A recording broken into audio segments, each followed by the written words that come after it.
যমুনায় চূড়ান্ত বৈঠক শেষে বড় ঘোষণা। নবম পে স্কেলে সর্বনিম্ন বেতন ২১,০০০ টাকা, অনুপাত ১:৮। প্রধান উপদেষ্টা। সরকারি চাকরিজীবীদের সকল ধরনের আপডেট সবার আগে পেতে চ্যানেলটিকে সাবস্ক্রাইব করুন। নবম জাতীয় পে স্কেল নিয়ে দীর্ঘ প্রতীক্ষার অবসান ঘটিয়ে যমুনায় চূড়ান্ত বৈঠক শেষে জাতির উদ্দেশ্যে ভাষণ দেন প্রধান উপদেষ্টা। তার ভাষণে স্পষ্টভাবে উঠে আসে সরকারি চাকরিজীবীদের জন্য একটি যুগান্তকারী সিদ্ধান্তের ঘোষণা। দীর্ঘদিন ধরে চলা আলোচনা, দাবি ও প্রত্যাশার প্রেক্ষাপটে এই পে স্কেলকে বাস্তবতার আলোকে চূড়ান্ত করা হয়েছে। দেশের বর্তমান অর্থনৈতিক অবস্থা, মূল্যস্ফীতি এবং জীবনযাত্রার ব্যয় বিবেচনায় রেখে এই কাঠামো নির্ধারণ করা হয়েছে বলে তিনি উল্লেখ করেন। সরকারের লক্ষ্য শুধু বেতন বাড়ানো নয়, বরং প্রশাসনে স্থিতিশীলতা ও ন্যায় বিচার নিশ্চিত করা। এই ঘোষণার মধ্য দিয়ে সরকারি চাকরির বেতন কাঠামোয় একটি নতুন অধ্যায় শুরু হল বলে মনে করছেন সংশ্লিষ্টরা। ভাষণের গুরুত্বপূর্ণ অংশে প্রধান উপদেষ্টা জানান, নবম পে স্কেলে সর্বনিম্ন ও সর্বোচ্চ মূল বেতনের অনুপাত চূড়ান্তভাবে নির্ধারণ করা হয়েছে ১:৮। এই অনুপাত নির্ধারণের পেছনে প্রশাসনিক ভারসাম্য, দায়িত্বের স্তর এবং কাজের গুরুত্বকে বিবেচনায় নেওয়া হয়েছে। তিনি বলেন, খুব বেশি ব্যবধান যেমন বৈষম্য সৃষ্টি করে, তেমনি কম ব্যবধান প্রশাসনিক কাঠামোকে দুর্বল করে। তাই একটি যুক্তিসঙ্গত অনুপাত নির্ধারণ করা হয়েছে, যাতে সকল স্তরের কর্মচারীরা ন্যায্যতা অনুভব করেন। এই অনুপাত দীর্ঘমেয়াদে একটি স্থিতিশীল বেতন কাঠামো গড়ে তুলবে। এতে করে প্রশাসনের ভেতরে শৃঙ্খলা ও পেশাদারিত্ব বজায় থাকবে। নতুন পে স্কেল অনুযায়ী সর্বনিম্ন মূল বেতন নির্ধারণ করা হয়েছে ২১,০০০ টাকা, যা নিয়ে ভাষণে বিশেষ গুরুত্ব দেওয়া হয়।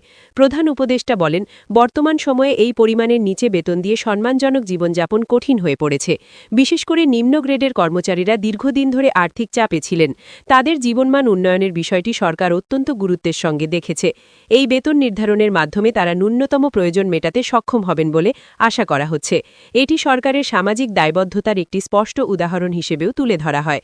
যমুনায় অনুষ্ঠিত চূড়ান্ত বৈঠকে অর্থনীতি, প্রশাসন ও পরিকল্পনা সংশ্লিষ্ট শীর্ষ পর্যায়ের কর্মকর্তারা উপস্থিত ছিলেন বলে ভাষণে জানানো হয়। বৈঠকে দীর্ঘ সময় ধরে রাজস্ব সক্ষমতা, বাজেট ঘাটতি, ভবিষ্যৎ অর্থনৈতিক চাপ এবং বৈশ্বিক পরিস্থিতি নিয়ে আলোচনা করা হয়। সব দিক বিশ্লেষণ করেই পে স্কেলের কাঠামো চূড়ান্ত করা হয়েছে।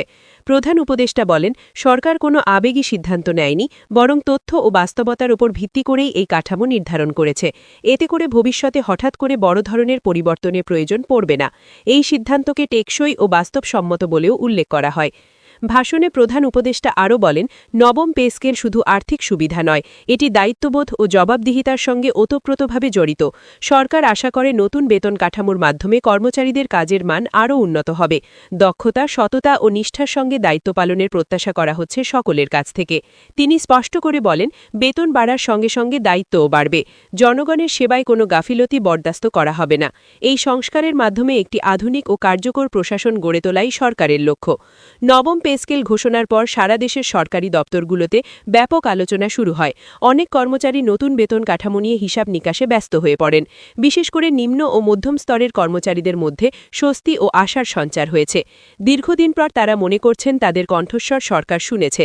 পরিবার পরিচালনা, শিক্ষার্থীদের শিক্ষা এবং চিকিৎসা ব্যয়ের চিন্তা কিছুটা হলেও লাঘব হবে বলে তারা আশা করছেন।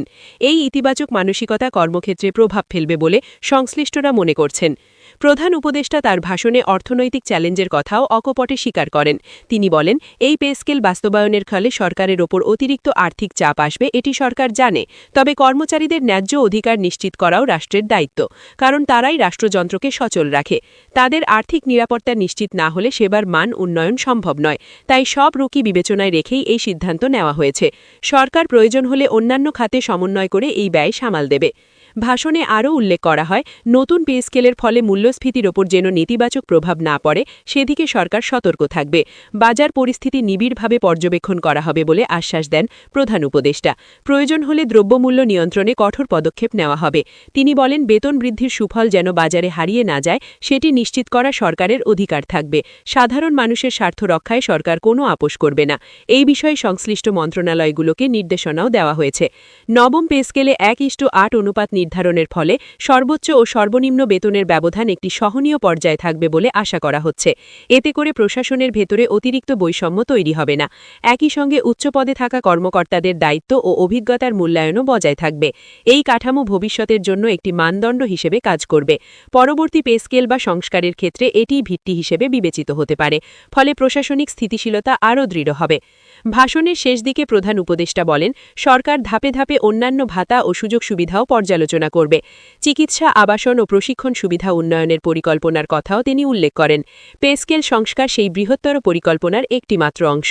একটি মানবিক, দক্ষ ও জবাবদিহিমূলক প্রশাসন গড়ে তুলতে সরকার কাজ করে যাচ্ছে। এই পথে সকল সরকারি কর্মচারীর সহযোগিতা তিনি কামনা করেন। দেশ ও জনগণের কল্যাণে সবাইকে একসঙ্গে কাজ করার আহ্বান জানান। যমুনায় দেওয়া এই ভাষণের মাধ্যমে নবম জাতীয় পে স্কেল নিয়ে সব ধরনের অনিশ্চয়তার অবসান ঘটে। সর্বনিম্ন ২১,০০০ টাকা বেতন ও ১:৮ অনুপাত নির্ধারণ সরকারি চাকরির ইতিহাসে একটি উল্লেখযোগ্য পরিবর্তন হিসেবে বিবেচিত হচ্ছে। এখন সবার দৃষ্টি এই সিদ্ধান্তের সুষ্ঠু ও সময়মতো বাস্তবায়নের দিকে। কর্মচারীরা আশা করছেন সরকার তার দেওয়া প্রতিশ্রুতি রক্ষা করবে। এই পে স্কেল দেশের প্রশাসন ও সেবা ব্যবস্থায় ইতিবাচক পরিবর্তন আনবে বলে বিশ্বাস করা হচ্ছে।